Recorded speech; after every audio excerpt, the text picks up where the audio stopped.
Hello and welcome to Moving Kentucky Forward. I'm Bruce Maples, publisher of Forward Kentucky. First of all, my apologies for my dress today. I'm already in the holiday spirit and the holiday mood, and that means sweatshirts and sweatpants and stuff like that around the house. So, hope you have a good holiday and that you are able to dress comfortably as well. We all know that the Republican Party in Kentucky has a real fun primary plan for next year with this huge cast of characters all running for governor. It's going to be an interesting experience because somebody theoretically with like 8%, 10% of the total vote could actually be their nominee, which means, if you think about it, that 90% of their voters voted against that person.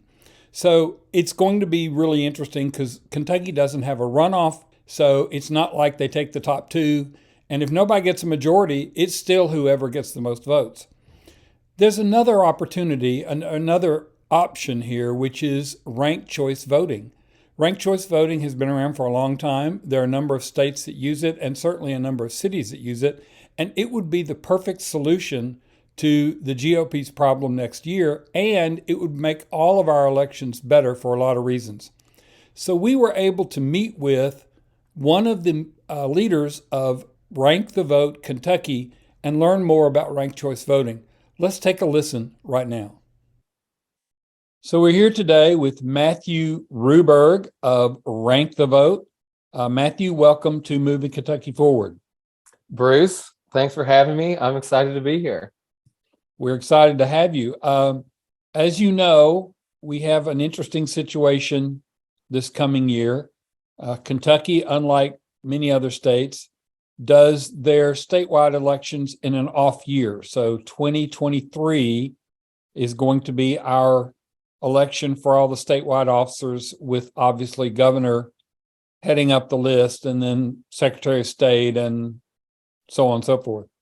And we have a situation in the Republican side of the House where there are, I think, currently maybe 6 candidates who have filed to run against our current governor, Andy Beshear. And there are rumors that about 4 more are getting ready to jump in, and it's going to be craziness over on their side of the aisle. And I have been fascinated by something called ranked choice voting for a long time. I followed it in some other states that use it. And you are with an organization called Rank the Vote, correct? Yeah, Rank the Vote Kentucky. Okay. So tell me more, explain to our listeners what ranked choice voting is, because when I try to explain it to people, they sort of get it, but they don't always get it. Sure, yeah, Bruce. And is it okay? Can we take like one step back even and kind of explain plurality voting and Sure. and the problems that we see like with plurality voting? Is that okay? Yeah, sure. Great. So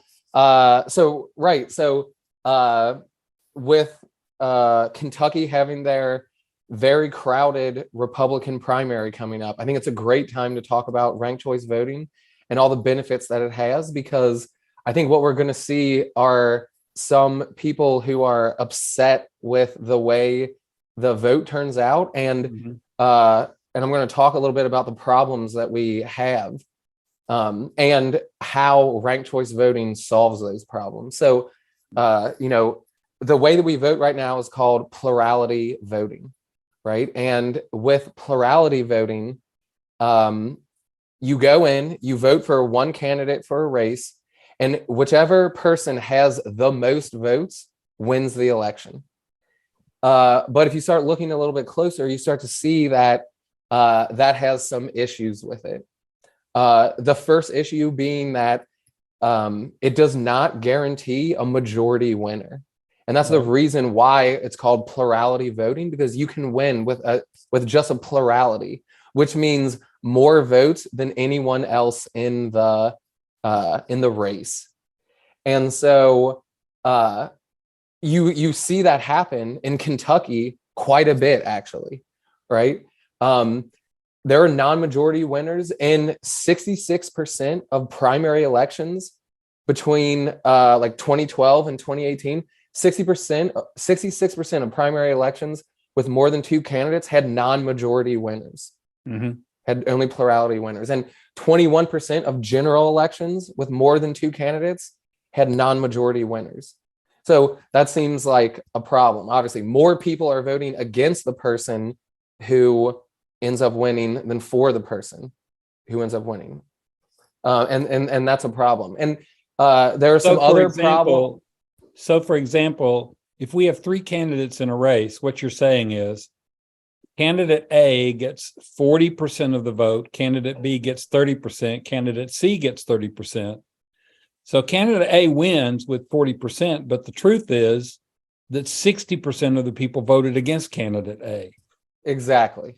And going back to the example of this upcoming gubernatorial primary, the more people that are in that election, the lower that threshold for having a plurality win can happen. And I saw someone tweeting out, they were saying that there were like 12 people who had at least expressed willingness to run in the GOP primary.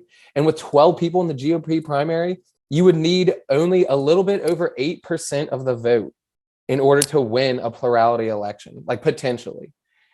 So, and that's happened before. Matt Bevin won the Republican primary with 32% of the vote. Right.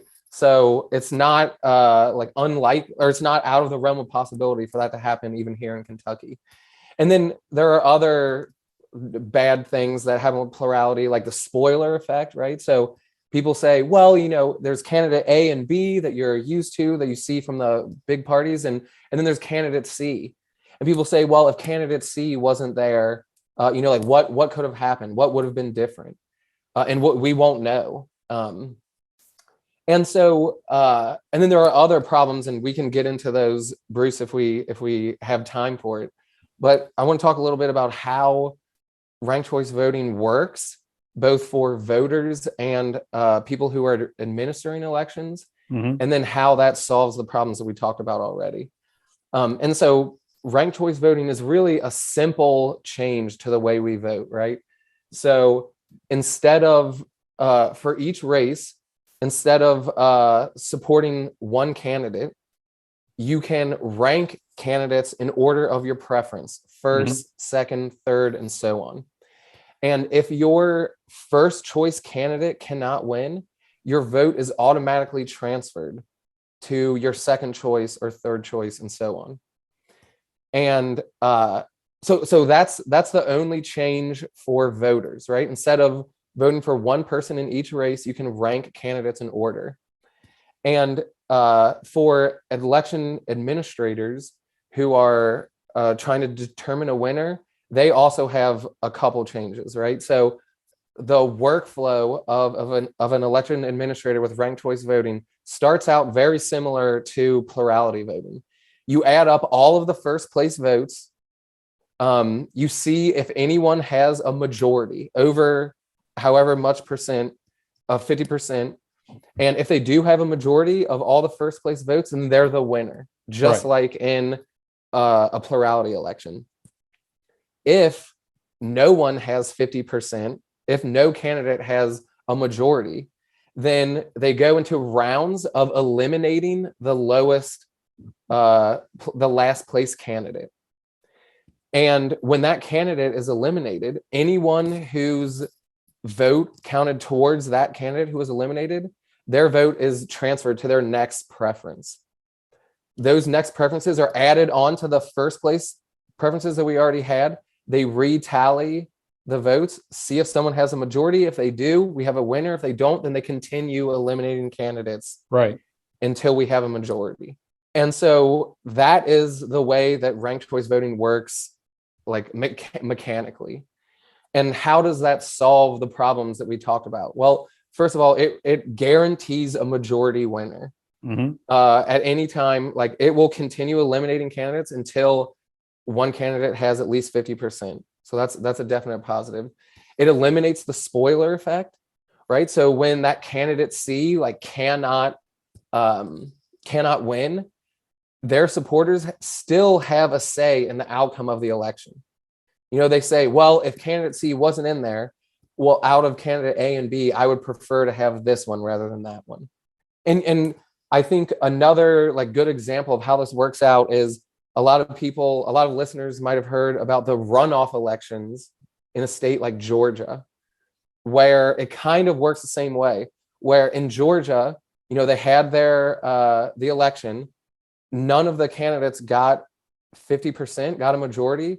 So they kick out everyone but the top two, and then they have a runoff election to basically say, well, if all of these other candidates weren't in the race, what would people prefer of the last two candidates? And that's why sometimes you'll hear ranked choice voting also referred to as an instant runoff voting. Right.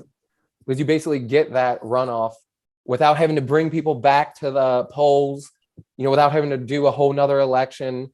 And what you see in those runoff elections is like way less people coming out to vote compared to the original one. And so ranked choice voting is an easy way for people to, they only come in once. You still only come in and vote one time, but you can have those the rounds where you eliminate the candidates that can't win the election, and you give people the opportunity to still have a say in the final outcome. The other thing about ranked choice voting, which is sort of something you mentioned, it allows you to get a consensus candidate. So you have candidate A. Well, let's say all the candidate A voters voted for candidate C as their second choice, and all the candidate B voters voted for candidate C as their second choice. So out of all the voters, one candidate they agreed on that they could actually support is candidate C, but candidate C might come in third. And so you wind up with the candidate A voters can't stand candidate B, and the candidate B voters can't stand candidate A, but they all can sort of agree on candidate C. And so you wind up with somebody that actually has more support, but it would have been hidden in a normal plurality vote.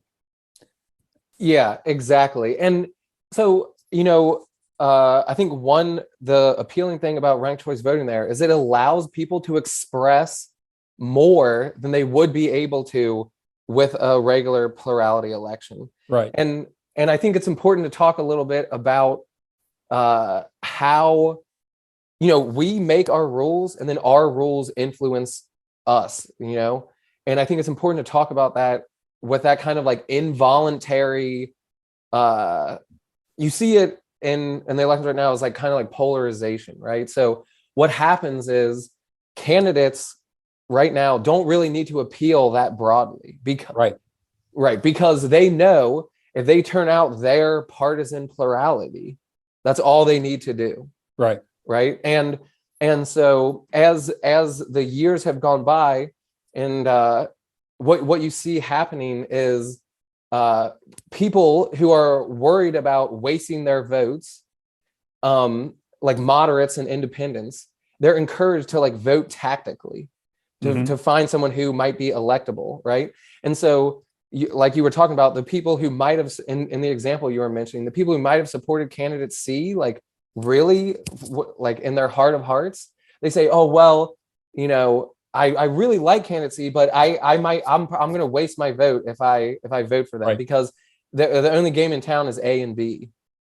And so you have that example that you were mentioning, Bruce, where really everyone's like, well, like I would be happy with C. It's not my first choice, but I would be definitely happy with them.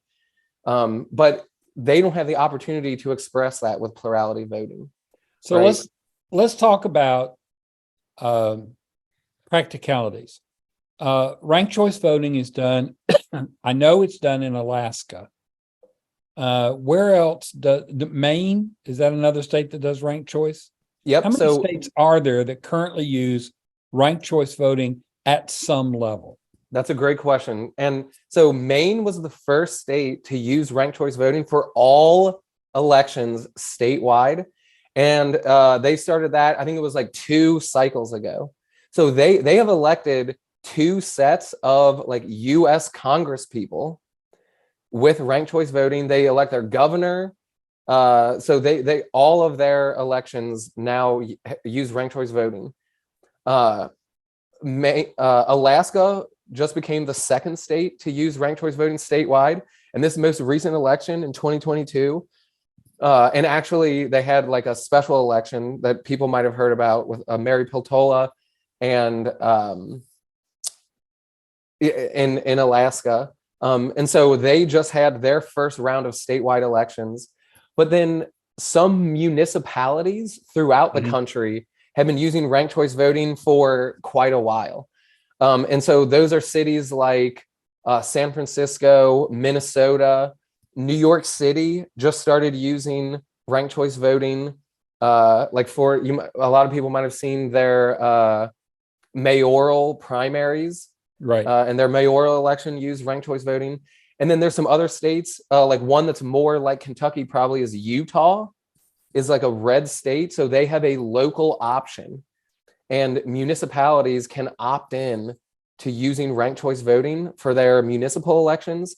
And the first year they were allowed to do that, I believe it was about 2 years ago, they had like 2 or 3 cities sign on. And then this year, I think they have like over 20 cities deciding to use ranked choice voting for their elections. And then another one that I kind of want to point out is there are a lot of states in the South, like Georgia, Louisiana, and Texas, that use ranked choice voting for their overseas and military ballots. The reason being, when they have their runoff elections, like in Georgia, they don't want to have to go back out, send another ballot out. Right. So they can do all of that with ranked choice voting. They can have that instant runoff. So you are with Ranked Choice Voting Kentucky. So what sort of traction are you getting for this idea in the state? And specifically, have you talked to any state legislators? Yep, we definitely have. So I think in Kentucky, what we've seen is when we go out and we talk to people, right? We've done canvassing. We go out to events and talk to people. You know, we canvass at like flea markets here in Louisville. I'm based in Louisville. We've been to Danville. We were just in Hopkinsville talking to people down there. And I think what we see is 9 out of 10 people have never heard of ranked choice voting. And that number is the number of people who have heard about it is definitely increasing. But still in Kentucky, more often than not, people haven't heard about it. But once we give them the pitch, once we give them the 2 or 3 minute pitch, 9 out of 10 people support ranked choice voting. And it makes sense, right? For all the reasons that we've already talked about. And so, you know, at Rank the Vote Kentucky, what we're focused on is just educating people and talking to people about it. And we have talked to elected officials about ranked choice voting, and it kind of, the response is kind of all over the board, right? Just like regular people, not a lot of elected officials have heard of ranked choice voting. And I think with elected officials, there's a little more hesitation about ranked choice voting, simply because, you know, if they're an elected official right now, they were elected with plurality voting. Right. And so, you know, they're not trying really to, more often than not, you know, it's a system that works for them. But there is progress here in Kentucky. For example, State Senator Stephen Meredith, he's a Republican out of like Litchfield. He has proposed a bill for enabling ranked choice voting for all statewide offices. I think that's like all the state legislature and like constitutional offices for the general election. And so that has been introduced the last 2 legislative sessions. And I'm pretty sure it might have made it to committee, but I don't think it's ever had a hearing. There's already, of course, rumors that the Republicans are so nervous about their primary next May that they're going to pass a runoff rule in the legislature. It would seem to me that at least that's a start, but you could make the case that, okay, why not just go all the way and do ranked choice voting? You said that when we were talking before we started the interview, you mentioned the fact that other resource groups are a little more technical than you are. One of the things that I'm wondering is if you have looked into the difficulty of switching our voting machines over to ranked choice voting. We have finally, as a state, gotten to where we use pretty much only paper ballots, which is a big step forward as far as I'm concerned. And I was a poll worker the last two elections, and so I'm familiar with the machine, the DS200 by ES&S, which is the primary machine I think that most of us use. Do you know anything about how difficult it is to change that machine to ranked choice voting?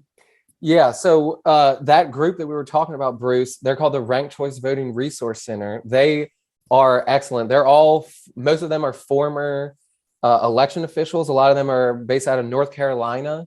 Mm-hmm. And they have written a report for every single state about what it would take technically, like from a purely technical perspective, to implement ranked choice voting. They have I think it's like 10, 15, 20 page report for Kentucky. And I'll be happy to share that after we talk today. And it's great reading for any wonk who's interested in like actual election statutes. Sure. And the only difficulty in Kentucky, there are some hurdles that would have to be figured out in Kentucky. One of those being not all voting machines that are certified in Kentucky and are being used in Kentucky can do ranked choice voting right now. And I would have to look back at the report. It's a small percentage. It's like 10% or something of the machines can't handle ranked choice voting. So that is one thing that would definitely have to be changed. But at the federal level, they passed legislation to help provide money to states in order to, like research the viability of ranked choice voting and also like implement ranked choice voting. So there is help there in order to make that happen. But yes, there are like limitations with some of the current voting machines that Kentucky uses. But, there are different flavors of ranked choice voting that could be passed to make it happen in Kentucky. Kentucky needs, at the very least, statewide legislation that would, define what a ranked choice election is, and how you do those elimination rounds if they're needed. And if, if that first step is like a local option, saying that cities throughout Kentucky would have the option to opt into ranked choice voting. That's what happens in Utah. In Utah, they some of the smaller municipalities like contract out to larger municipalities to like use some of their machines and other things like that. So yes, there is action that needs to be taken in order to make ranked choice voting happen in Kentucky, but there are all things that can be like taken care of if election administrators and elected officials, like have the will to bring ranked choice voting to Kentucky. So if somebody wants to learn more about your organization, Ranked Choice Voting Kentucky, where would they go? So they should go to rankthevoteky.org. Or, just like Google searching Rank the Vote Kentucky. We're right there at the very top. We've got all the regular social media, Facebook, Instagram, and Twitter. And all of those are on our website at rankthevoteky.org. And are you related to a national Rank the Vote organization? So there are a couple national organizations that all do like really great work. One place that I would suggest anyone who's interested in ranked choice voting to go look at is Fair Vote. Okay. They have been at it for like 20 or 30 years. I think maybe even longer than that. And they actually started in Cincinnati. Cincinnati was one of the biggest jurisdictions to use ranked choice voting. They got rid of it in like the 60s, I think. But Fair Vote started there. They have so much good information Okay. that anyone can go and see. There's also like Rank the Vote US. They're a group that also has a lot of good information. They help on the ground, like with there's a ranked choice voting advocacy group in all 50 states. Okay. They do a lot of work there. That's just Rank the Vote US, whereas we are Rank the Vote KY. Gotcha. Mathew Ruberg, thank you so much for your time. This is an issue that I think pretty much anybody can get behind, not just progressives, not just conservatives. It's really a bipartisan, nonpartisan issue about making our elections better. Thank you for your time, and we will be promoting this on the site. Bruce, thank you so much for having me here. And I would be happy to talk to anyone about ranked choice voting. I'm happy to give out my email, my phone number, even if anyone wants to talk about ranked choice voting, how it happens in Kentucky, or has any questions, I'd be happy to talk to people. Great. And I appreciate you having us on here. All right. Take care. Thanks, Bruce. That was Mathew Ruberg with Rank the Vote KY, Rank the Vote Kentucky, telling us about ranked choice voting and why we should adopt it. I'm a big fan of ranked choice voting, which I think is obvious, and I'm going to reach out to some state legislators and suggest that instead of just doing a runoff rule, that they do a real serious look at ranked choice voting. I think it would solve a lot of problems for them, and it certainly would make our elections better and more fair in Kentucky. And actually, I think it would increase turnout because people would know that their vote's going to count. Thanks for watching or listening. We are not going to do a Moving Kentucky Forward next week due to the holidays, and so we will see you and hear you in the new year. Take care.